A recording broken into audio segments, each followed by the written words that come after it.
How's it going, everyone? This video is all about patience. So if you are a parent of a baseball or softball player, this video is for you. So I've been working in professional baseball now. This is my third year. And one of the things that never ceases to amaze me is how patient these organizations are with the development of their players. It is so interesting to know that we will go out and we'll spend millions of dollars on a player, and then we will literally give them grace for 3, 4, 5, even longer sometimes, years before they develop into what we hopefully is a big leaguer. And it's incredible because I also coach in the off season. I coach a bunch of anywhere from 10 to 22-year-olds. And parents, it is very, very important that you understand that patience in the development process is absolutely crucial. So I'll give you an example. So a lot of times we will draft high school players, or we will sign international players as young as 16 years old sometimes. And they very obviously do not have their grown man bodies, right? They have to develop into their grown man bodies. And you hope that the skills and the glimpse of the future that you saw develop as their body develops as well. And you hope that they grow into the player that you projected them to be.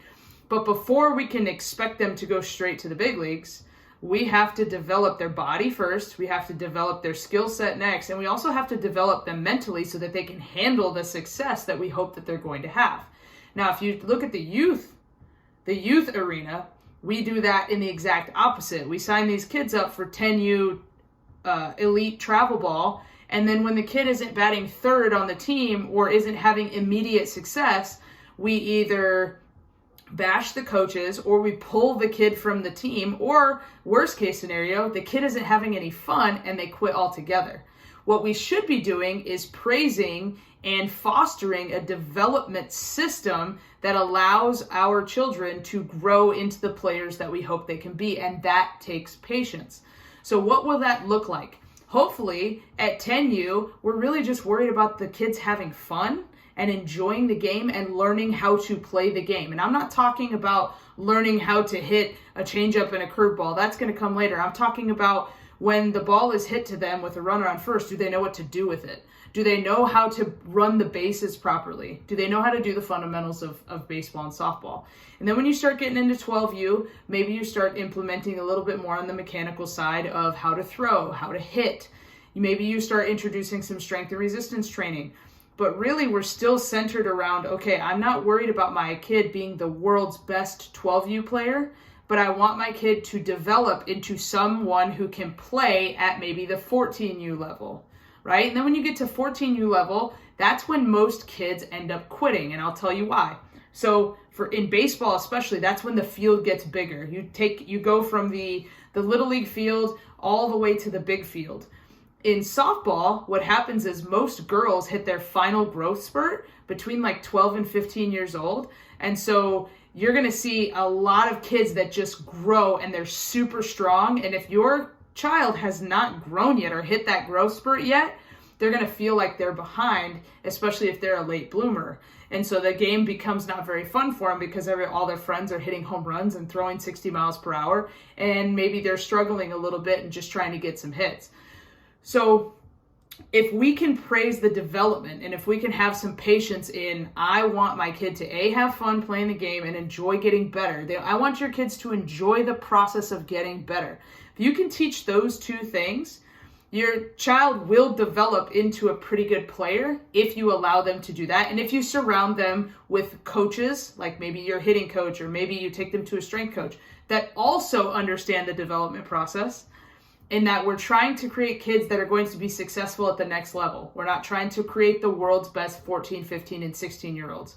When you start getting into high school and your kids have aspirations of playing in college, which is awesome if they do, it's no problem if they don't, that's when you can really start to say, okay, I know you play maybe a couple other sports. Maybe we're going to start focusing a little bit more on baseball and softball.